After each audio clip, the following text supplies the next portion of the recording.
లో ఇట్లాంటివి అవుతున్నాయి కదా, దానికి కూడా సొల్యూషన్ ఆ కొడుకులకి ప్రాపర్గా ఎడ్యుకేషన్ ఇప్పించి ఇట్లా బ్రెయిన్ వాష్ కాకుండా ఏం సాధిస్తారో నేను చెప్తున్నా. కశ్మీర్ ఇండియాదే, కశ్మీరీస్ మనోలే. నేను 2 years బ్యాక్ ఖుషి అప్పుడు కశ్మీర్లో షూట్ చేసిన. నాకు ఎంత మంచి మెమరీస్ ఉన్నాయో వాళ్ళతోని.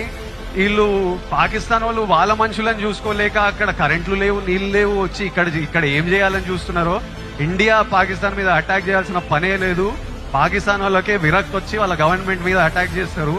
ఇట్లనే కంటిన్యూ అయితే మనము we should stand united as people, love each other.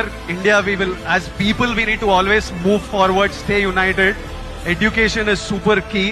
మన ఇంట్లల్లో మనం హ్యాపీ ఉండి, మన పేరెంట్స్ హ్యాపీ ఉండి, మనం హ్యాపీ ఉంటేనే ప్రోగ్రెస్ అవుతాం. అందరూ హ్యాపీగా ఉండండి.